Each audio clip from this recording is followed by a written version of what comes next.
Good morning ma'am. Good morning. Ma'am ma'am कहाँ हो ma'am? अरे मैम हमारे बैंक के एमडी स्टिंकर्स भेज रहे हैं, आप रिप्लाई क्यों नहीं कर रहे हो मैम? क्या है ये तन्वीर? ना गुड मॉर्निंग ना नमस्ते, बस आती काम की बात शुरू। I am so sorry ma'am. Good morning ma'am. पहले गुड मॉर्निंग मैंने बोला ना। एक्चुअली चलो जल्दी से बताओ नाश्ते में क्या लाए हो? मैम कुछ तो बात है आप में, इतना रिलैक्स कैसे रह लेते हो आप? अच्छा आपके पास तो कार है ना मैम, आप साइकिल से क्यों आते हो फिर? अरे भाई पोल्यूशन इतना बढ़ गया है, मुझे लगता है कि जितना हो सके साइकिल से ट्रैवल करना चाहिए। और हमारे बैंक का क्या मैम, जो ऑलरेडी बैड डेब्ट से पोल्यूटेड है? आपको पता है हमारे लोन कस्टमर लोन नहीं चुका पा रहे हैं। एनपीआर इतना बढ़ गया है कि बैंक ऑलरेडी डूबने के कगार पे आ गया है।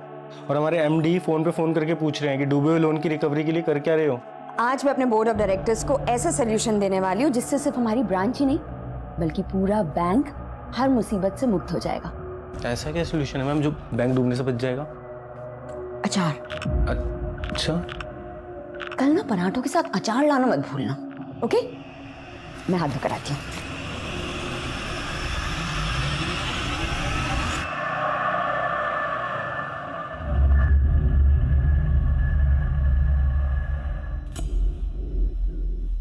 सर ये मेरी साली है, राजेश्वरी सुडे। ये यूनिटी बैंक ऑफ महाराष्ट्र में मैनेजर है। कल सुबह से ही राजेश्वरी का कुछ पता नहीं चल रहा सर। राजेश्वरी आपके साथ रहती है? नहीं सर, वो हमारे घर से थोड़ा दूर अकेले रहती है। कल सुबह वो हमारे घर आई थी मगर उसके बाद से वो। गुड मॉर्निंग जीजू। Good morning. Good morning. Good morning ताई। Good morning. अरे वाह रजी, आजकल फिटनेस पे बहुत ध्यान दे रही है। पर फिट रहने से क्या होगा, उम्र थोड़ी कम हो जाएगी। 34 की हो गई है, पता नहीं शादी कब करेगी। ताई फिर से वही बात, ये सब छोड़ 500 रुपए दे। क्यों, क्या हुआ? अरे वॉक पे निकली ना तो पर्स कैरी नहीं किया, अब सोचू जाते हुए फ्रूट्स खरीद लूं। वो रोजाना ऑफिस के बाद हमारे घर आती है और डिनर करके ही जाती है, लेकिन कल शाम को वो घर नहीं आई और जब उसका फोन ट्राई किया तो उसका फोन भी बंद आ रहा है। हाँ सर, हमने कल बैंक में भी फोन करके पता किया था तो पता चला कि वो बैंक में भी नहीं आई थी और कल से ही उसके घर पे ताला भी लगा हुआ है। देखिए ये भी तो हो सकता है कि राजेश्वरी आप पे किसी रिश्तेदार के यहाँ पे गई हो। आपने कुछ पता किया? सर वो हमारे अलावा हमारी छोटी बहन के घर जाती है, मैंने उसको भी कॉल किया था पर वो वहाँ भी नहीं गई थी। हाँ योगी ताई। माऊ, राजी तेरे यहाँ आई है क्या? नहीं तो क्या हुआ ताई, आप ऐसे क्यों पूछ रहे हो? देखिए राजेश्वरी एक वर्किंग वूमेन है, ये भी तो हो सकता है कि वो अपनी मर्जी से कहीं गई हो। पर सर उसका फोन बंद आ रहा है। ठीक है, अभी आप थोड़ा वेट कीजिए, अगर कुछ नहीं पता चलता तो हम एक्शन लेते हैं।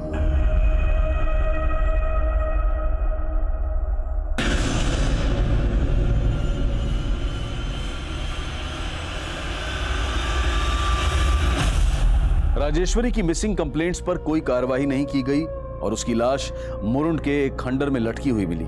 क्राइम इतना हीनियस था कि तुरंत इस केस को सुलझाने के लिए महाराष्ट्र पुलिस ने एक एसआईटी गठित की। सर, कुछ लोकल मछुआरों ने सबसे पहले लाश को लटके हुए देखा था। काफी ब्रूटल मर्डर है।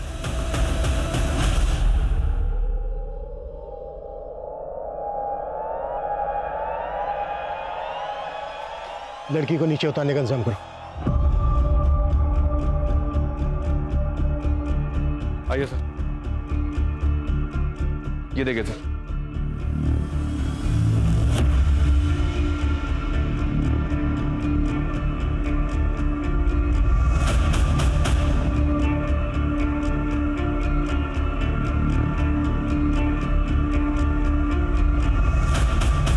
इस लड़की का रेप वहां ऊपर खंडर में किया गया होगा जहां पर हमें खून के धब्बे मिले। और ये देखो, इस लड़की को यहां से ये घसीटते हुए यहां तक लाया गया और फिर इसको ऊपर टांग दिया गया पेड़ से। रेप बहुत ही ब्रूटल है, ये किसी एक आदमी का काम नहीं लगता, एक से ज्यादा लोग रहे होंगे। और जो लड़की की हालत है उससे तो यही लग रहा है कि कातिल बहुत ही बेखौफ होंगे। Right sir. सर ऊपर जो एक कैमरा मिला है इसके अंदर कुछ फोटोग्राफ्स हैं, ये देखिए। खंडर की फोटोग्राफ्स हैं, आसपास के इलाके की फोटोग्राफ्स हैं। हो सकता है ये लड़की कोई टूरिस्ट हो। यहाँ पर जितने भी गाइड्स हैं सबसे बात करो और आसपास की शॉप, होटल्स, इनमें भी पता करो। हो सकता है इस लड़की के बारे में कुछ पता चल जाए। सर इस लड़की की पॉकेट्स में कुछ नहीं मिला, सिर्फ ये लोटस पार्किंग की रसीद मिली है राजापुरी की। सर कार का नंबर लिखा है लेकिन पूरा नहीं लिखा है। कार का नंबर है 3715, 9 फरवरी की, 2 दिन पहले की, लोटस पार्किंग। चलो लोटस पार्किंग चलते हैं। सर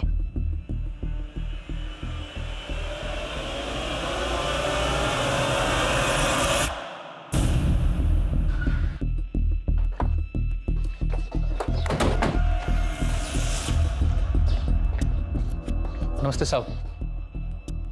ये देखो। साहब जल्दी जल्दी मैं बस गाड़ी का आखिरी 4 नंबर लिखता हूँ और उनको रसीद दे देता हूँ। उसके बाद उसकी सारी डिटेल इस रजिस्टर में लिखता हूँ। मैं बताता हूँ साहब। साहब XX 3715 साहब, ये 9 फरवरी को यहाँ पे आई थी 2:15 पे।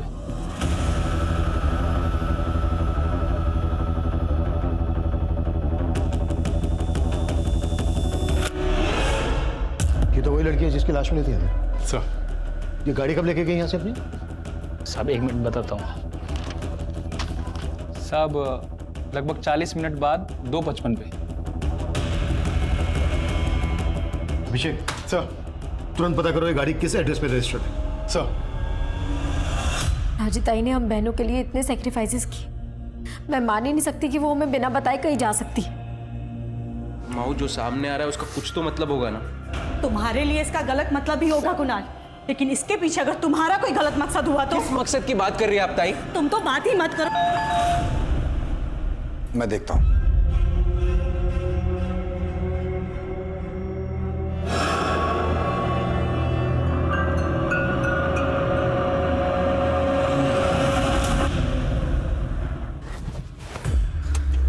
अरे वाह, तू तो बहुत से गाड़ी दौड़ाने लग गई। पर अफसरों की गाड़ियां कब तक दौड़ाएगी? मैं क्रिमिनल्स दौड़ाती हूँ, अफसर की गाड़ी दौड़ाने के लिए पुलिस में भर्ती थोड़ी ना हुई थी। ठीक है मैडम, हम जानते हैं आपको खतरों से खेलने का शौक है, पर मेरे बारे में भी तो कुछ सोचो। तेरे बारे में ही तो सोच रही हूँ, इसीलिए तो तुझे ये टेम्पो लेकर दिया है। अच्छा अब मुझ पे ध्यान देना बंद कर और कमाई पर ध्यान दे। चल मैं निकलती हूँ। Okay madam.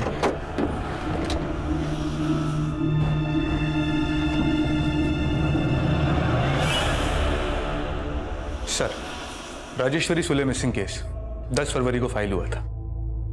सुमन सर को फाइल देना। सर तुम टेम्पो भी चला लेती हो?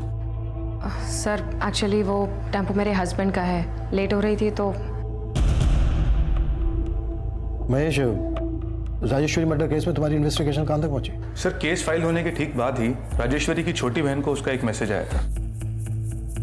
सर मैसेज में लिखा था कि राजेश्वरी मुंबई में ही है और कांटेक्ट करेगी कुछ दिनों में। सर लेकिन राजेश्वरी का फोन लगातार बंद आ रहा था। सिर्फ एक मैसेज करने के लिए वो अपना फोन ऑन करे, ये बात कुछ समझ में नहीं आई, इसलिए हमने उसे घर में भी छानबीन की।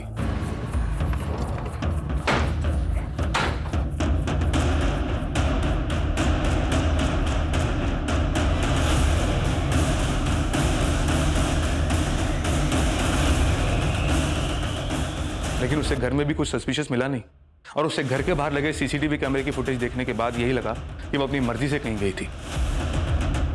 महेश फिर आगे क्या किया तुमने? सर वो क्या वो मतलब आगे कुछ नहीं किया? ये आगे कुछ ना करने का रिजल्ट क्या हुआ मालूम है? राजेश्वरी की लाश मिली। अब यहाँ बंदी बंद करो और राजेश्वरी की फैमिली को बनाओ शनाख्त के लिए।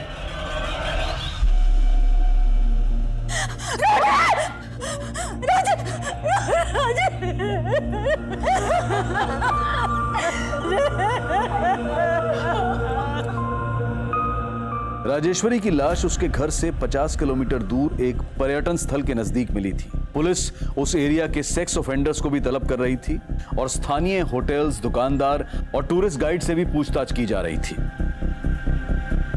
नहीं सर, ऐसी कोई भी टूरिस्ट को हमने नहीं देखा है। मैंने भी नहीं देखा इसको कहीं। सर राजेश्वरी ताई के फ़ोन से मुझे मैसेज आया था, लेकिन हमने उस मैसेज पे भरोसा नहीं किया। पर यहाँ की लोकल पुलिस ने भी राजेश्वरी ताई को ढूंढने में बिल्कुल कोशिश नहीं की। देखिए इसके लिए हम बहुत शर्मिंदा हैं। 9 फरवरी की सुबह जब राजेश्वरी घर से निकली, हमने तब की सीसीटीवी फुटेज चेक की और राजापुरी की पार्किंग से जब वो निकली तब की भी फुटेज देखी। राजेश्वरी काफी खुश लग रही थी, ऐसा लग रहा था जैसे किसी से मिलने जा रही हो। राजेश्वरी का कोई अफेयर, कोई बॉयफ्रेंड? नहीं सर, ऐसी कोई बात नहीं थी। अगर ऐसी बात होती तो वो हमें जरूर बताती। हम तो खुद उसकी शादी करवाना चाहते थे, लेकिन राजेश्वरी खुद शादी नहीं करना चाहती थी। राजी, तूने माहू की तो शादी करवा दी, अब तू अपनी शादी के बारे में भी तो सोच। तू कब शादी करेगी? राजी ताई को अपने बारे में सोचने की फुर्सत कहाँ है? हमें इनके लिए लड़का ढूंढना पड़ेगा। सही कहा। प्लीज मुझे ना तुम दोनों की तरह ये घर गृहस्थी के झंझट में बिल्कुल नहीं फंसना। अच्छा जी, तो तुम्हारा कहने का मतलब है कि हमने शादी कर ली और घर गृहस्थी के झंझट में फंस गए? और नहीं तो क्या? अरे काय मस्त दिसतंय तिघी, ट्रेनच्या बोगी सारखा। पण एक सेकंड, मालिश नाही, एक दूसरे को गुदगुली करो। क्या? अरे मस्त फोटो आएगा, बघा बघा इकडे। अच्छा, अगर हम मान लें जैसा कि आप लोग सोच रहे हैं कि वो मैसेज राजेश्वरी ने नहीं भेजा होगा, तो फिर किसने भेजा होगा? आप लोगों को शक है किसी पर? सर, उसका तो कोई पता नहीं, लेकिन राजेश्वरी के गायब होने के बाद उसका एक कलीग यहाँ आया था। देखिए, राजेश्वरी मैम ने सिर्फ आप लोगों को हैरान नहीं किया, उनके फैसले से पूरा बैंक हैरान है। बैंक हैरान था मतलब? जी, उन्होंने रिजाइन कर दिया था। एमडी सर को रेजिग्नेशन भी मेल कर दिया था उन्होंने। राजेश्वरी उस बैंक में 10 साल से थी, हमें तो विश्वास ही नहीं हुआ कि वो ऐसे रिजाइन कर देगी। नहीं मैडम, मैं इस बार नहीं कर पाऊंगी। देखो कविता, तुम इस तरीके से पीछे नहीं हट सकती हो, और तुम ही कहती हो ना कि तुम्हें मेरी तरह कामयाब बनना है, तो मेरी तरह सोचना भी पड़ेगा। ये रखो रखो, और हाँ, आइंदा अगर ऐसी बात की तो मुझसे बुरा कोई नहीं होगा।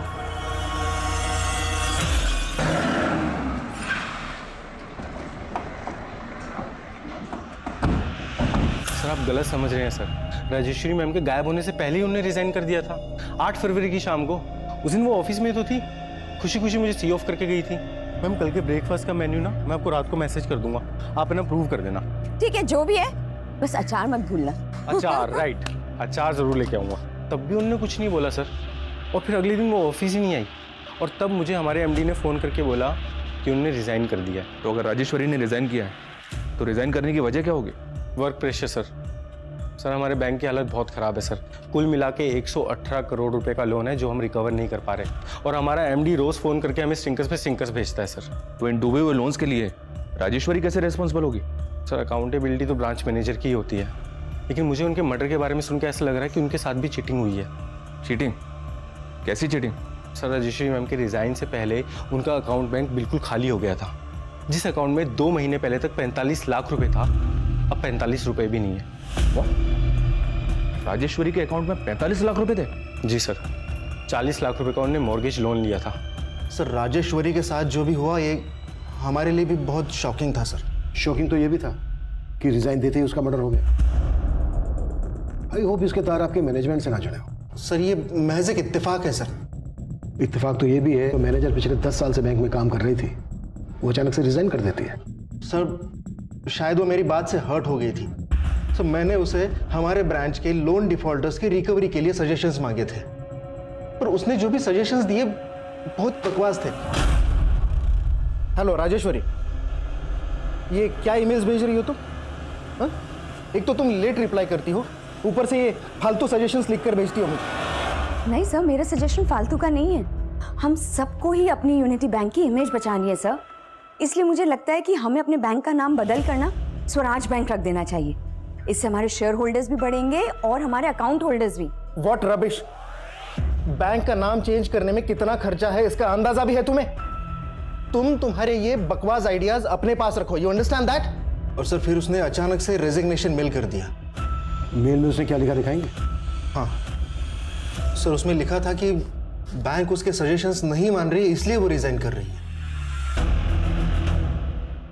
राजेश्वरी के रेजिग्नेशन मेल का कंटेंट उसके एटीट्यूड का एक अनोखा पहलू रख रहा था, लेकिन ये मेल, ये मैसेजेस राजेश्वरी ने ही भेजे हैं, इसकी जांच हो रही थी।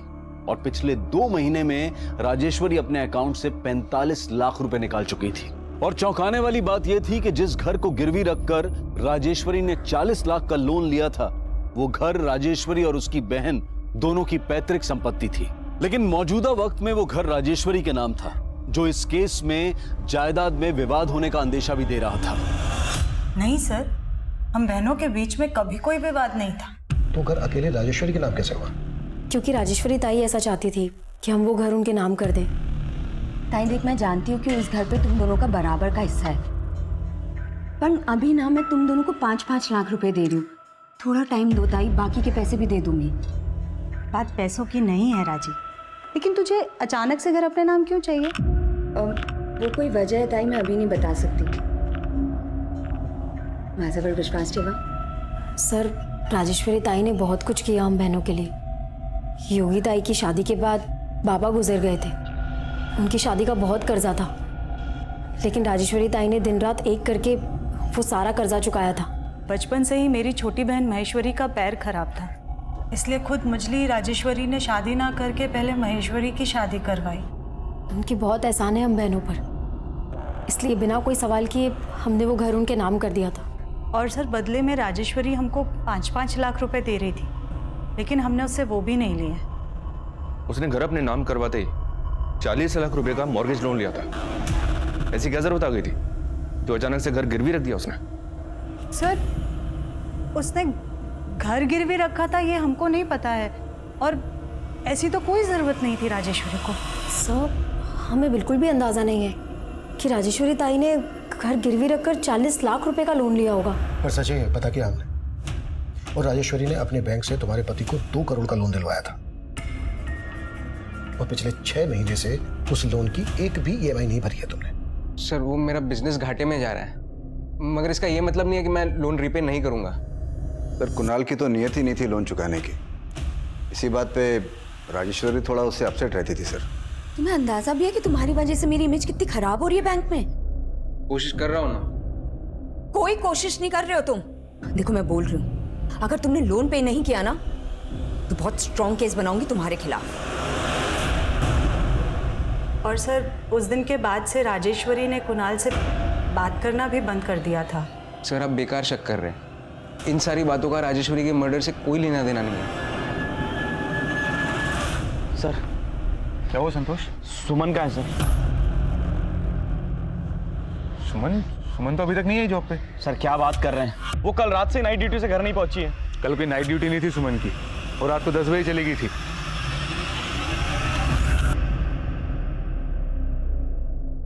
ये तो कमाल ही हो गया सर। राजेश्वरी के केस ने हमारे सर की छत ही छीन ली। अभी कुछ दिन के लिए यहाँ खुले में काम करना पड़ेगा। कोई नहीं, खुले में दिमाग और काम करता है।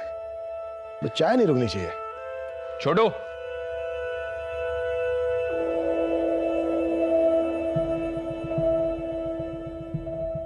₹40 लाख के लिए अपना मकान गिरवे रखना और गायब होने से पहले अपना बैंक अकाउंट खाली कर देना।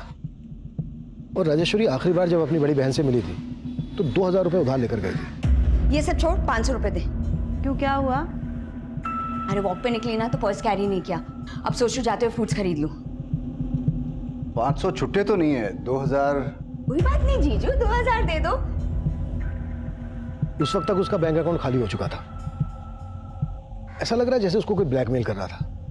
धीरे धीरे उसको कंगाल किया और उसके बाद रेप करके उसका मर्डर करके फेंक दिया उसको। और क्राइम ऐसी जगह पर गया कि जैसे लगे कि किन्हीं रैंडम ऑफेंडर्स का काम है। लेकिन सर, राजेश्वरी के कॉल रिकॉर्ड्स में कुछ भी शक करने जैसा मिल नहीं रहा है। राजेश्वरी की जिंदगी तो संदेहों से भरी पड़ी है। उसकी गाड़ी नहीं मिली अभी तक। उसकी गाड़ी ढूंढने पर जोर दो, शायद उससे हमें कोई लीड मिल जाए। और राजेश्वरी की दोनों बहनों और उसके दोनों जीजाओं को खंगालो। राजेश्वरी के घर की भी अच्छे से तलाशी लेनी होगी। सर, इंस्पेक्टर महेश की टीम की SI सुमन अचानक से कहीं गायब हो गई सर। What? ये महेश और उसकी टीम ने राजेश्वरी को ढूंढने की कोशिश ही नहीं की, और अब जब से हम इस केस पर आए हैं उनकी टीम की SI सुमन गायब हो गई। माजरा क्या है ये? वॉचमैन, दरवाजा खोलो, ब्रेक खत्म हुआ। वॉचमैन, बंद करो उसको। गाइस, हमारा ये लंच ब्रेक है ना, परमानेंट ब्रेक बन गया है। हमारा बैंक गवर्नमेंट ने टेक ओवर कर लिया है। हमारे ATM, ऑनलाइन ट्रांसफर सब सीज हो चुके हैं। अभी हजार रुपए निकालने के लिए बाहर हजारों की लाइन लगेगी। हमारी वाट लगने वाली है। ये केस कई उतार चढ़ाव देख रहा था और चौंकाने वाला पहलू ASI सुमन का गायब होना था।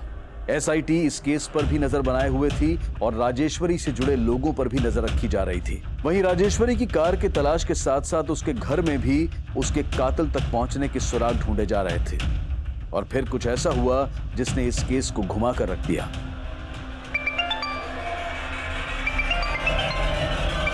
हाँ बोलो।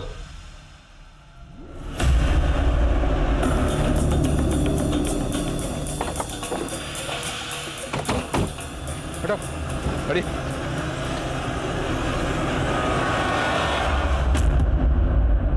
राजेश्वरी की कार में एएसआई सुमन की लाश। लगता है सुमन के साथ भी ब्रूटल रेप किया गया है। राजेश्वरी को रेप करके पेड़ से लटका दिया गया और अब राजेश्वरी की कार में हमें एएसआई सुमन की लाश मिलती है। अब तक हम ये मानकर चल रहे थे कि किलर ने ही राजेश्वरी की कार को गायब किया होगा। तो क्या जो राजेश्वरी का कातिल है उसी ने सुमन को भी? लेकिन सर, सुमन को गायब करने के पीछे इंस्पेक्टर महेश सुमन के पति पे शक जता रहा था। सर, सुमन ने संतोष से दूसरी शादी की थी क्योंकि संतोष सुमन का देवर है। एक मिनट, तुम्हें सुमन के पति संतोष पर शक क्यों है? क्योंकि सर, सुमन का पहला पति उसको बहुत मारता था, फिर वो उसको छोड़कर दुबई चला गया और उसके बाद संतोष ने सुमन से शादी कर ली। और अब जब संतोष भी सुमन के साथ मारपीट करने लगा तो सुमन बहुत परेशान थी सर। संतोष की वजह से मैं काम पर फोकस नहीं कर पा रही हूँ और उसको मेरा घर लेट आना पसंद नहीं है, इसलिए मैं सोच रही हूँ कि मैं जॉब ही छोड़ दूँ। सर, मैंने उसके पति से बात करके उसको काफ़ी समझाने की भी कोशिश की थी, लेकिन अब जब सुमन की लाश मिली है तो मुझे पूरा यकीन है कि संतोष ने सुमन का कत्ल किया।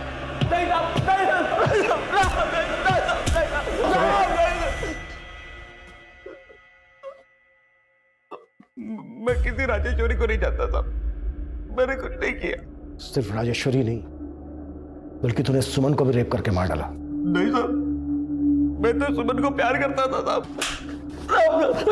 प्यार नहीं करता था, मारपीट करता था उसके साथ। तो तेरा बड़ा भाई भी यही करता था ना? मैं अपने बड़े भाई जैसा नहीं था साहब, मैंने तो सुमन को जल्लाद से बचाया था। उन्होंने सुमन की जिंदगी बर्बाद करके रख दी थी, बिल्कुल नरक की तरह। ऊपर से उसको छोड़ के दुबई चला गया, उधर उसने दूसरी शादी बना ली। सुमन के तो माँ बाप भी नहीं थे साहब, मुझे सुमन से हमदर्दी थी, इसलिए मैंने उससे शादी कर ली। शादी के बाद मैंने उसका पढ़ाई भी पूरा कराया, फिर वो पुलिस में भर्ती हो गई। सुमन खुद बोलती थी कि मैंने उसकी जिंदगी बनाई है, अब भला मैं उसकी जिंदगी काय को छीनूंगा साहब? उल्टा वो सब इंस्पेक्टर महेश ने मेरी सुमन को मुझसे छीना है। ये सब इंस्पेक्टर महेश ने? हाँ साहब, वो आए दिन सुमन को अपने घर ले जाता था रात को। वो बेचारी मुझे बता भी नहीं पाती थी साहब, पर मैंने बाद में पता कर लिया। कहाँ थी तू? कहाँ थी मतलब? जॉब से आ रही हूँ। अच्छा, झूठ बोल रही मुझसे? हाँ, मैंने तुझे उस सब इंस्पेक्टर के साथ जाते हुए देख लिया था। तेरा चक्कर चल रहा ना उसके साथ? तुम गलत समझ रहे हो संतोष। अच्छा, तो क्या काम था इतनी रात को वहां पर? हाँ, क्या बताऊं संतोष, वो कमीना मेरे साथ जबरदस्ती कहता है कि उसकी बात नहीं मानूंगी तो सस्पेंड कर देगा मुझे। मेरा काम छूट गया था साहब। सुमन ने मेरे को टेम्पो लेके दिया, कर्जा लेके, पर मेरे को नहीं मालूम था साहब कि वो घर चलाने के लिए उसकी जुर्म सह रही थी।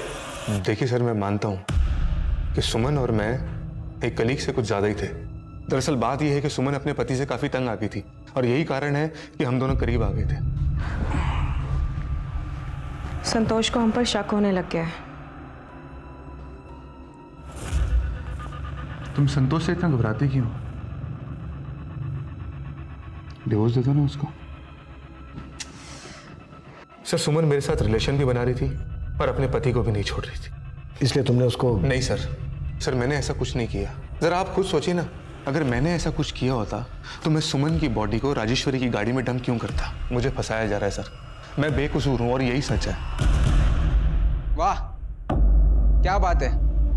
मेरी और राजेश्वरी की अनबन को बढ़ा चढ़ाकर आप लोगों ने मुझे अंदर करवाने की पूरी कोशिश कर डाली थी। तू अपनी बीवी का मुंह बंद करवा सकता है, लेकिन हम क्यों चुप रहते?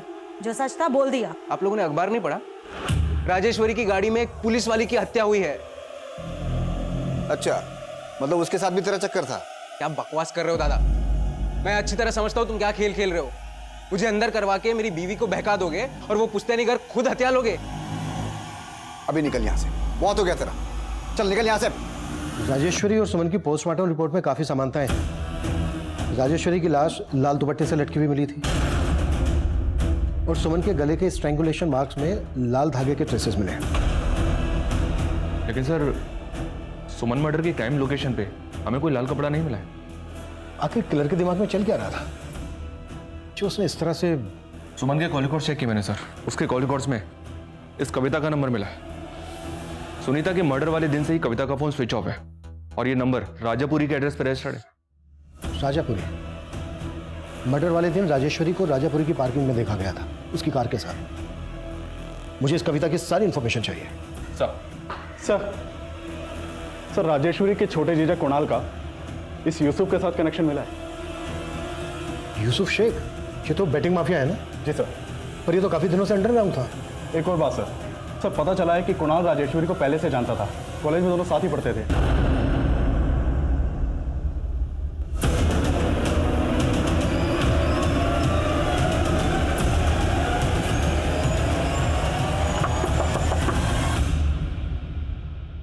कविता यही रहती है? जी साहब, कविता मेरी छोटी बहन है। कहाँ है वो? साहब मुझे नहीं पता, मैं खुद परेशान हूं उसके लिए। उसका फोन भी बंद आ रहा है साहब। अभी मेरी बात ध्यान से सुनो। एएसआई लेडी सुमन का मर्डर हो गया और कविता सुमन को कॉल करती थी। अगर हमसे कुछ भी छुपाया ना तो साहब मैं कुछ नहीं छुपाऊंगा, बल्कि मैं ये भी बता देता हूं जो कविता ने मुझे किसी को कहने मना किया था। क्या कहने से मना किया था?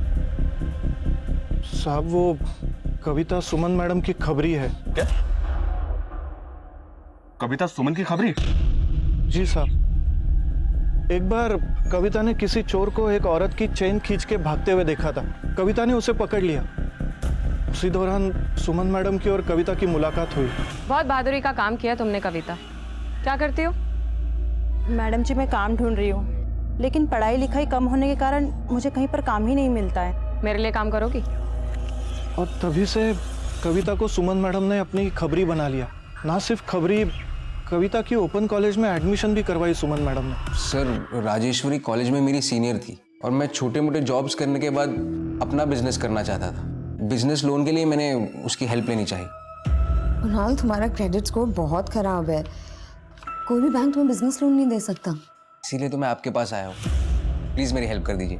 ठीक है चलो, आई विल ट्राई समथिंग, पर अगर इसके बदले में मैं तुमसे कुछ मांगूं तो तुम मुझे दोगे? अरे आप बोल के तो देखिए, मैं आपके लिए कुछ भी करने को तैयार। कुणाल, मैं तुम्हें बहुत सालों से जानती हूँ। आई नो तुम एक बहुत ही सरल और अच्छे लड़के हो। अच्छा, मैंने सुना है कि तुम अपनी शादी के लिए लड़की ढूंढ रहे हो। हाँ पर दैट्स ग्रेट। मैं भी अपनी बहन महेश्वरी के लिए तुम्हारे जैसा लड़का ढूंढ रही हूँ। क्या तुम मुझसे शादी करोगे? और ये लोन तुम मुझ पर छोड़ दो, आई विल हैंडल इट। लेकिन उसने मेरी मजबूरी का फायदा उठाकर अपनी अपाहिज बहन से मेरी शादी करवाई। ऊपर से पैसे ना लौटाने की वजह से वो मुझे उल्टा सीधा सुनाती थी। इसलिए उससे पीछा छुड़ाने के लिए तूने यूसुफ शेख की मदद ली। अब ये तो बिल्कुल मत कहना कि तू यूसुफ को जानता नहीं है। सर मैं बेटिंग पे पैसे लगाता था, इसलिए मेरी यूसुफ शेख के साथ बोलचाल थी। मैं क्या सर, राजेश्वरी भी यूसुफ शेख को जानती थी। राजेश्वरी यूसुफ को जानती थी? जी सर।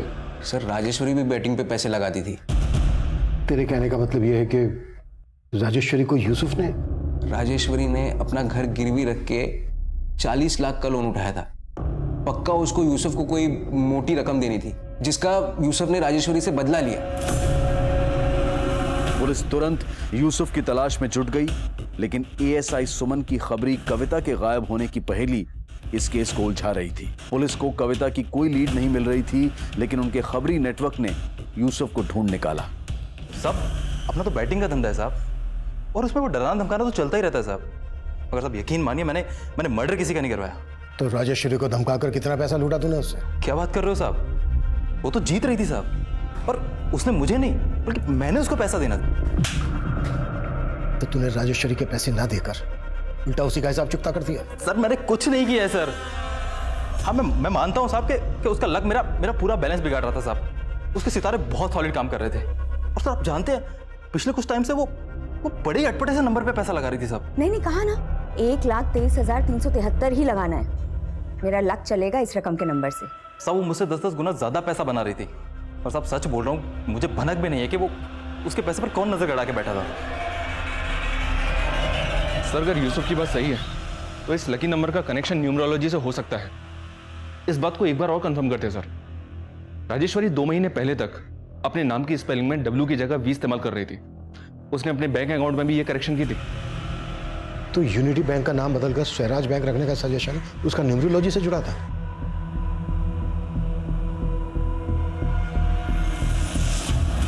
विजय, राजेश्वरी के घर में मैंने एक न्यूमरोलॉजी की किताब देखी थी, वो किताब मंगवाओ, शायद उससे हमें कुछ मिल जाए। सर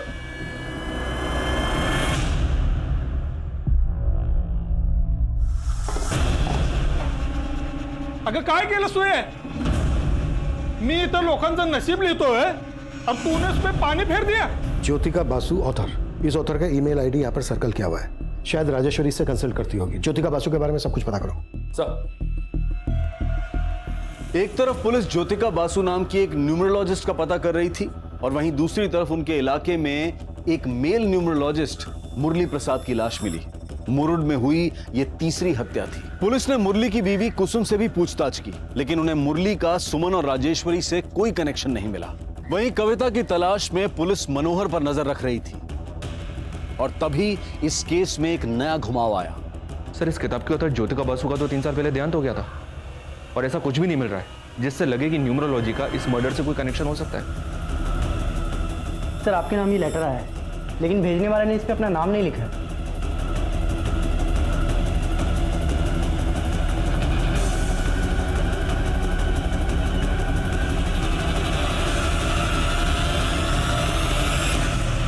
चौंकिए मत, मैं ज्योतिका बसु, राजेश्वरी, सुमन और मुरली की पुंगी मैंने ही बजाई और 3 मार्च को आपके मुरुड में एक और शहनाई बजाने वाली हूँ। रोक सको तो रोक लो, रोक सको तो रोक लो। लेकिन सर ये ज्योतिका बासु कैसे हो सकती है? कहीं ये कविता तो नहीं जो हमें चैलेंज दे रही है? अगर ये कविता है तो इसके साथ कोई मर्द भी इन्वॉल्व होगा, क्योंकि 2 औरतों का रेप हुआ है। हम इसके चैलेंज को लाइटली नहीं ले सकते। अपनी पूरी टीम को अलर्ट कर दो, ये लोग कुछ भी कर सकते हैं। मूव।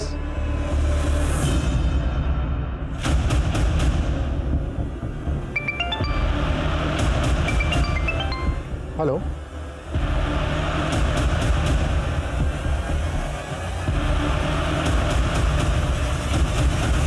देखना कोई डेड बॉडी के पास ना आए। आइए सर। सर ये देखिए एक और डेड बॉडी मिली है। ये चौथी हत्या किसी साइको सीरियल किलर का इंडिकेशन दे रही थी। पुलिस मान रही थी कि उस पेन ड्राइव से भेजी गई चेतावनी कविता की रिकॉर्डेड वॉइस होगी, लेकिन वो कविता की आवाज नहीं थी। कविता के गायब होने के रहस्य और भी गहरे होते जा रहे थे और वो धमकी भरी ऑडियो क्लिप भेजने वाले के बारे में भी कोई लीड नहीं मिल रही थी। मीडिया पुलिस की निंदा कर रही थी और हत्याओं की खबरों को बढ़ा चढ़ाकर छाप रही थी, जिसका नतीजा ये था कि मुरूर में आने वाले सैलानी भी क्राइम सीन देखने जाने लगे, जिसने पुलिस की मुसीबतें और बढ़ा दी। उसी लाल दुपट्टे से उस औरत की लाश यहाँ पर झूल रही थी।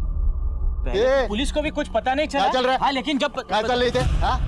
आओ कहीं नहीं साहब, टूरिस्ट लोग का जरा ये लोकेशन जगह दिखने का था ना। तू कुछ भी बोल के इनको घुमाएगा? हाँ, ज्यादा शाड़ा बन रहा है। देख तेरा लाइसेंस कैंसिल करवा दूंगा मैं। आओ आएगा ना साहब, मैं क्या मिनटो। चल उसको ले, उसको ले। आप लोग भी चलिए। अब इस मर्डर की कहानी ना पुलिस स्टेशन में बताना, समझा? चल काय साहब, हम लोग किधर कुछ बोलते हो तो अखबार में छप के आता है। ये टूरिस्ट लोग इधर आने का जिद करता है, इसके लिए करना, पेट के लिए करना पड़ता है साहब। साहब जाने दीजिए ना साहब, आगे से ऐसी गलती नहीं होगी साहब, जाने दीजिए। हो साहब, सोडून द्या बघा आता सोडतोय, नेक्स्ट टाइम नाही चालणार। हो चल। हाँ बोलो।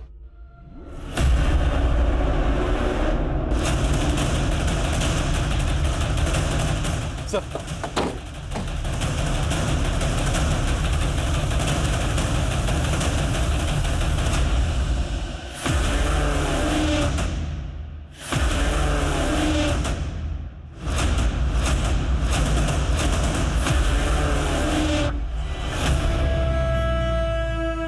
सर एक मछुआरे ने इस लड़की की लाश देखी थी। हमने लाश के आसपास सर्च किया तो एक कविता की आईडी मिली। लाश का चेहरा पहचाना काफी मुश्किल है सर। कहीं ये कविता की कोई नई चाल तो नहीं? अगर कविता जिंदा है तो अभी तक मिली क्यों नहीं है? और अगर ये कविता नहीं है तो फिर किस लड़की की लाश है? सर हम उसके भाई मनोहर पे लगातार नजर बनाए हुआ है और ऐसा लग रहा है कि वो काफी चौकन्ना है। मुझे 5 मर्डर हो गए हैं, अब नजर मत बनाओ, हाथ उठाओ। Right sir.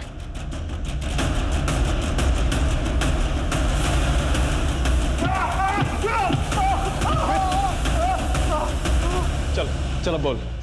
मैं सच बोल रहा हूँ, कविता कहाँ है मुझे नहीं मालूम साहब। मालूम नहीं है, ये तू भी उसके साथ मिलके कांड कर रहा है।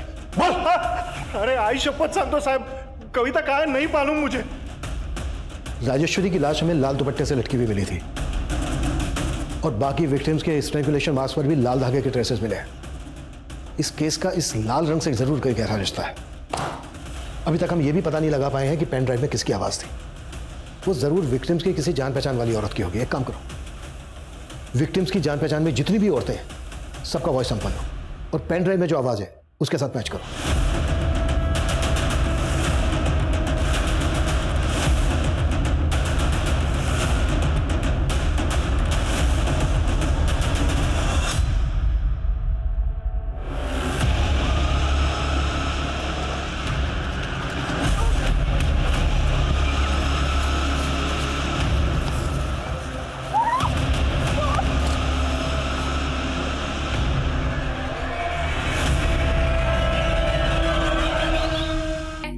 ज्योतिका बसु, राजेश्वरी, सुमन और मुरली की पुंगी मैंने ही बजाई।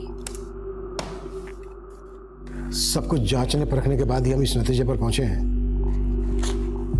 किस पेन ड्राइव में तुम्हारी आवाज है। अब ये बोलो क्यों किया ये सब, और कौन कौन लोग मिले हुए हैं तुम्हारे साथ। कुसुम जैसी अबला को नहीं मारता मैं साहब, उसकी तो मजबूरी ही मेरा मजा थी। ये राजेश्वरी कैसे मिली तुझे? साहब उसके बैंक में मिली थी। हेलो, हाय, मैं आपका कस्टमर बैंक का, याद है आपको? आपके अकाउंट खुलवाया था। हाँ?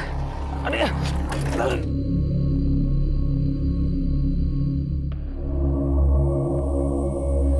आप ठीक है ना? Thank you. हंसी तो फंसी, और साहब ऐसी फंसी ना कि मेरी हर बात मानने लगी। और उसे ना साहब मेरी न्यूमरोलॉजी बहुत पसंद थी, बड़ी इम्प्रेस थी वो। और ये ज्ञान मैंने सीखा था कुसुम के पति से, और इसी विद्या से मैंने राजेश्वरी की किस्मत एकदम सेट कर दी। केमू, तुम्हारी प्रेडिक्शन एकदम एक्यूरेट निकली। मैं सट्टे में 7 लाख रुपए जीती हूँ। बहुत बढ़िया, बहुत बढ़िया। लेकिन मेरी बात मानो, अगर लाइफ में कुछ बहुत अच्छा करना है ना तो कुछ चेंजेस करने पड़ेंगे। ये जो तुम्हारे घर का हाउस नंबर है ना, मुझे ऐसा लगता है तुम्हारे लिए लकी नहीं है। मेरी बात मानो, ये घर बेच दो। मेरी हर बात मानने लगी थी वो, लेकिन साहब इस मंदी में उसका घर बिक नहीं रहा था, तो मेरे कहने पर उसने अपना पुश्तैनी घर अपने नाम पे करवा लिया और उस पर 40 लाख का मॉर्गेज लोन लिया साहब। वो ये चाहती थी कि वो उस पैसे से फ्लैट खरीदे, लेकिन मैं तो फ्लैट खरीदवाना नहीं चाहता था, मैं तो उस पैसे को उड़ाना चाहता था ना साहब। इसीलिए मैंने उसके दिमाग में भरा कि वो जिस बैंक में काम करती है ना, अगर उस बैंक का नाम बदलवा के काम करेगी ना तो बहुत फ़ायदा होगा। और तेरे कहते ही राजेश्वरी ने रिजाइन कर दिया, और फिर तूने राजेश्वरी को सारे पैसों के साथ मुरुड़ के उस खंडर में बुला लिया।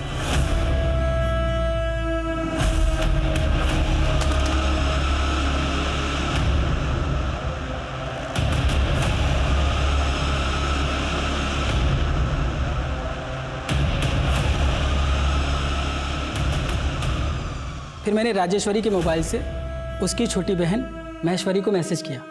आप लोग तो जी जान से केस में लगे हुए थे, पर मैं भी चौकन्ना था, और वो खबरी दुगनी चौकन्नी। मैंने देखा वो लड़की राजेश्वरी की कार का फोटो सबको दिखा रही है, मुझे भी दिखाया। मैं अलर्ट हो गया, मैंने उसका पीछा किया और मौका मिलते ही खोपचे में ले लिया। कविता का कॉल पाते ही सुमन राजेश्वरी की कार के पास आ गई, और जब उसे कविता नहीं मिली तो उसने कविता को फ़ोन किया, और तब मैं वहां पहुंच गया। हेलो मैडम, आपकी कविता तो अब रही नहीं। कौन हो तुम? और आप भी अब कहीं की नहीं रहोगे।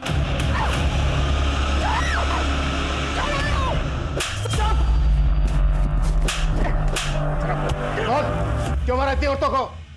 साहब मुझे कामकाजी औरतें बिल्कुल पसंद ही नहीं है। मेरी औरत वो भी जॉब करती थी साहब, और मुझे घमंड दिखाती थी। मैं ठहरा निकम्मा साहब। सबसे पहले मैंने उसका ही घमंड किया, उसको मार के गायब कर दिया, और फिर उसके बाद अंजलि, पुष्पा, मंजू जाने कितनी आई साहब, सबको मार दिया मैंने। तूने अपने गुरु मुरली को क्यों मारा? आप लोग किलर की तलाश में किसी अंक ज्योतिष को ढूंढ रहे थे ना, तो आपकी तलाश को लाइलाज करने के लिए मैंने अपने ही गुरु को मार दिया।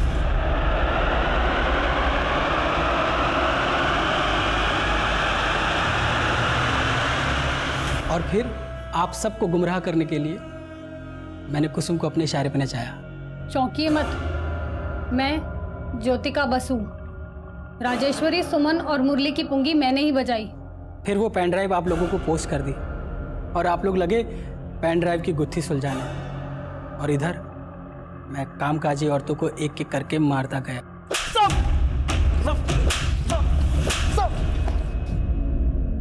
तू जो एक कामकाजी कर रहा है ना, अगर सारी कामकाजी औरतें अपना काम छोड़ दे तो यार तेरे जैसे जानवर आदमी को समझाने का क्या फायदा। अभिषेक अब जरा इसे अपना कामकाज दिखाओ। बजाओ।